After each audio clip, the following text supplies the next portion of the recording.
അസ്സലാമു അലൈക്കും വറഹ്മത്തുള്ളാഹി വബറകാതുഹു. നമ്മുടെ എല്ലാവരുടെയും ആഗ്രഹം നല്ല ഐശ്വര്യമുള്ള ജീവിതം, നമ്മുടെ ജീവിതത്തിൽ സന്തോഷം, സമാധാനം, ഒരു ടെൻഷനും ഇല്ലാത്ത ജീവിതമാണ് എല്ലാവരും ആഗ്രഹിക്കുന്നത്.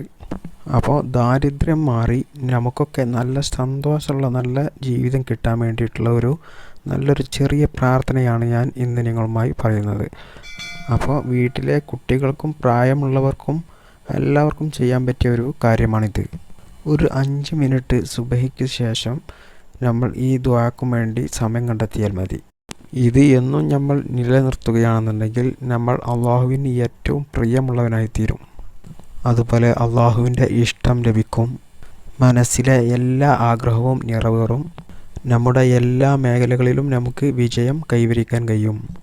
പഠിക്കുന്ന കുട്ടികളാണെങ്കിൽ അവർക്ക് ഉയർന്ന മാർക്ക് കിട്ടും. ജോലിക്ക് പോകുന്നവരുടെ ജോലിയിൽ ബർക്കത്തുണ്ടാവും. ജോലിയിലെ ശമ്പളം വർദ്ധിക്കും. ബിസിനസ് ചെയ്യുന്നവരുടെ ലാഭം വർദ്ധിക്കും. നമ്മുടെ ചെറുതും വലുതുമായ എല്ലാ കാര്യത്തിലും അള്ളാഹു ഉയർച്ച നൽകും. നമ്മളുടെ ഹൃദയം നന്നാവും. അതുപോലെ നമ്മൾ എന്തെങ്കിലും തെറ്റ് ചെയ്യാൻ പോവുകയാണെന്നുണ്ടെങ്കിൽ അള്ളാഹു ആ തെറ്റിൽ നിന്നും നമ്മളെ മാറ്റി നിർത്തും. നമ്മൾ എന്തെങ്കിലും കാര്യം ചെയ്യാൻ മുന്നിട്ട് ഇറങ്ങുകയാണെന്നുണ്ടെങ്കിൽ ആ കാര്യത്തിൽ ഒരു ബുദ്ധിമുട്ടും ഉണ്ടാവില്ല. അള്ളാഹുവിൻ്റെ കാവൽ എപ്പോഴും ഉണ്ടാവും. നമുക്ക് ഭക്ഷണത്തിൽ ഒരു ബുദ്ധിമുട്ടും അള്ളാഹു വരുത്തൂല. നമ്മുടെ കടങ്ങൾ വീടപ്പെടും. അതുപോലെ സമ്പത്ത് വർദ്ധിക്കും. എല്ലാ പ്രയാസങ്ങളും ബുദ്ധിമുട്ടുകളൊക്കെ നീങ്ങിപ്പോവും. നമ്മുടെ വീട്ടിൽ സന്തോഷം, സമാധാനം, ബർക്കത്തും ഒക്കെ ഉണ്ടാവും. ഇത്രയും നേട്ടങ്ങൾ നമുക്ക് 5 മിനിറ്റ് കൊണ്ട് എങ്ങനെ ലഭിക്കുന്നത് എന്നല്ലേ? നമ്മൾ സുബഹി നിസ്കരിച്ചതിന് ശേഷം യാ ഫതാഹു യാ അല്ലാഹ് 71 വട്ടം ചൊല്ലുക. യാ ഫതാഹു യാ അല്ലാഹ്.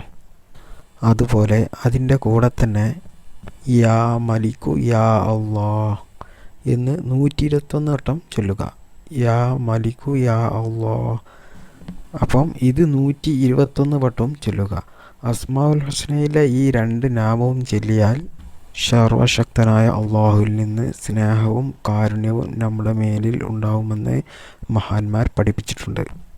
യാ ഫതാഹു യാ അല്ലാഹ് എന്ന് വെച്ചാൽ നന്മയുടെ കവാടങ്ങൾ ധാരാളം തുറന്നു തരുന്നവൻ, വിജയിപ്പിക്കുന്നവൻ, ആശ്വാസം നൽകുന്നവൻ, നേട്ടങ്ങളിലേക്ക് വഴി തുറക്കുന്നവൻ. യാ മലിക്കു യാ അല്ലാഹ് എന്ന് വെച്ചാൽ മഹാരാജാവ് എന്നാണ് അതിനർത്ഥം വരുന്നത്. ഈ അർത്ഥം കേട്ടാൽ തന്നെ നമുക്ക് മനസ്സിലാക്കാം ഈ 2 ഇസ്മിന് എത്രത്തോളം മഹത്വം ഉണ്ടെന്ന്. അപ്പോൾ ഈ ഇസ്മ ചൊല്ലുകയും മനസ്സറിഞ്ഞ് പടച്ചവനോട് പ്രാർത്ഥിക്കുകയും ചെയ്താൽ ഒരിക്കലും അള്ളാഹു നമ്മെ കൈവിടില്ല.